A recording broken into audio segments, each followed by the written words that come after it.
would one find a wholesaler if they don't have the reputation and experience that you have? So there are a number of different ways to find wholesalers. You can literally go on Google and just type in I buy houses or something like that, like I buy houses Atlanta, or something like that. You're gonna get a lot of listings that are gonna come up, and many of them will be wholesalers. You can go on Facebook, you find wholesalers that way. You can literally just in your daily drive around town to work, wherever you're going, and if you see a sign on the side of the road that says I buy houses, like 9 times out of 10 it's a wholesaler. You can contact, you can get that number, contact them, ask them if they have any properties for sale. You know, you can go to local real estate meetups, local like RIAs or Georgia like real estate investor associations in your local area, and find a lot of wholesalers that way. So it's a lot of different ways to find wholesalers. What are some tricks of the trade to make sure that it's a reputable wholesaler? You know, they don't sell you a place that have snakes everywhere or something like that, right? Yeah, it's a good question. You know, it's interesting, right? Because like wholesaling is like, it's an unregulated kind of, you know, niche in the real estate market. But what I would really say to a first-time investor, you know, they don't necessarily need a wholesaler in order to, you know, find a deal. They can really get in contact with a real estate agent. Most people know a real estate agent, right? And just have that agent, like, to let them know, like, hey, look, I'm interested in an investment property, and I think that's probably the best place to go for someone that's looking to start, is start there, because real estate agents have access to the multiple listing service. There are a lot of, you know, great deals on the multiple listing service. In fact, a lot of wholesalers get their deals from the multiple listing service, then upsells them to investors that don't take the time to look on the MLS. I got what you're saying. So that would be my suggestion. Okay, so pretty much the wholesaling world is a wild, wild west, and until you get ready to swing, right? Absolutely. Become experienced gunslinger, right? That you will stick to the safer pasture. Absolutely, and you know, there are also real estate brokerage firms that are actually their wholesalers. You have some names of what? Yeah, sure. So there's one called New Western.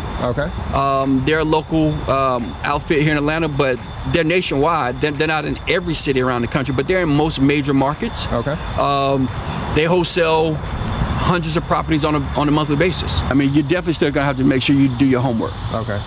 Because, you know, their goal is to just buy properties, you know, and put a margin on top of it and sell it. They're not gonna let you know what all the problems are associated with the property. It's just a way to find properties. Basically, they're real estate agents and brokers that cater to real estate investors, as opposed to, you know, people that are looking to buy a home to live in. Got you. Okay, cool. So let's do a rapid fire session, right? So you mentioned private equity. How did you get involved in private equity? And again, if someone doesn't have your experience, maybe private equity is something to aspire to, who would they get to be an investor in the immediate term?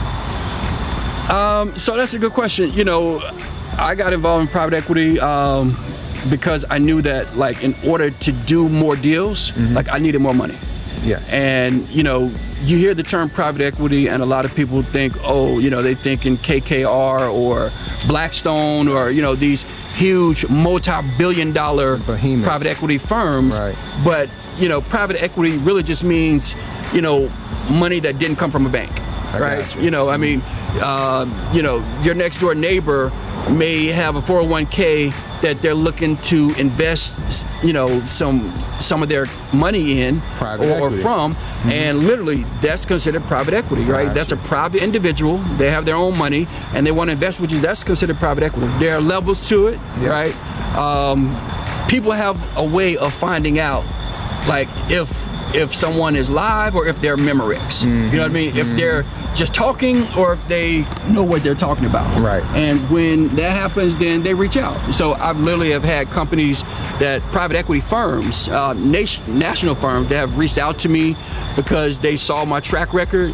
They saw in the public records my company acquiring and selling properties, and they got in contact with me, you know, offered me an opportunity to do business with them. Speaking of which, how does the split work? Now, you don't have to talk about this particular particular property, but is it normally 50-50, 60-40, 70-30? How does that work? Very good question. And you know, the interesting thing about real estate, and the reason I love it, is because there are no rules, right? There are laws that you must follow in order to not go to jail, Right. but there are no rules. And there are no rules because everything is negotiable. Gotcha. So to answer your question, everything is negotiable. And it depends on who you're working with, and you know, like what their interest is, like, you know, what they're demanding for their capital, and what you're demanding for your time and your expertise. You know, I mean, you know, I've done deals that have been 50-50 deals. I've done deals where, you know, I've just given them a return on their investment, you know, between 10 and 12%. I've done deals where I've given them a 15% return on their investment. I've done deals where we partnered 60-40. Right. So it just depends. Right. So, for example, with a large private equity firm, you may actually take less of a split in hopes that they may fund 10 or 20 or 30 of your deals in the future, as an example. Precisely. Gotcha. Absolutely.